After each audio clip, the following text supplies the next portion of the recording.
гартын тайлбар, татгалзал түүний нотлохоромтой танилцуулж тэдгээр тайлбар өгөх хэрэгтэй. Өөрөөр хэлбэл хариуцагч талын гаргаж өгсөн тайлбар нотлохоромттой танилцаад тухай бүртэн тайлбар өгөх хэрэгтэй байгаа.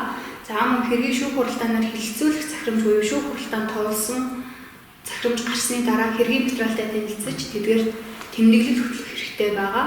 За мөн иргэний хэрэг шүүхэд хэн шийдэх тухай 91-р үзэл зааснаар шүүгч болон шүүх бүрэлдэхүүнээс татгалзан гарах хэрэгтэй. За ямар үндслээр татгалзаж байгаа юм бэ гэхээр тухайн шүүгч болон шүүх бүрэлдэхүүнтэй ах トゥ амрах садны холбоотой, найз нөхдөй холбоотой, за мөн энэ шүүгч болон шүүх бүрэлдэхүүн хэргийг шударгаар шийдэж чадахгүй гэсэн үндслэл бүхий эргэлзээ байгаа тохиолдолд татгалзан гарах хэрэгтэй. Өөр шүүгчээр шийдүүлье гэсэн хүсэлт гарах хэрэгтэй байгаа.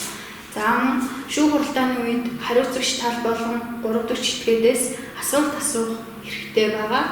За хэмжлийн шаардлага холбогдуулаад эвлэрүүлэн зурчлалаар шийдүүлье гэсэн хүсэлт гаргах хэрэгтэй. Мөн хэмжлээсээ татгалзах хэрэгтэй. Хариуцагч талтай эвлэрэх хэрэгтэй байгаа. За хууль заасан бусад эрх буюу тухайн хэмжлэгч хариуцагч тал маань хууль зүйн тусалцаа авах өмгөөлөгч авах хэрэгтэй байгаа.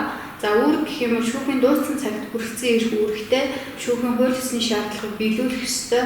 Шүүхийн шийдвэрийг гадаж авах үүрэгтэй байгаа. Монгол Улсын нэрийн өмнөөс гардаг учраас за мөн шүүх хуралдааны үед дийг сахих үүрэгтэй гэсэн юм эрх үүрэгтэй байдаг.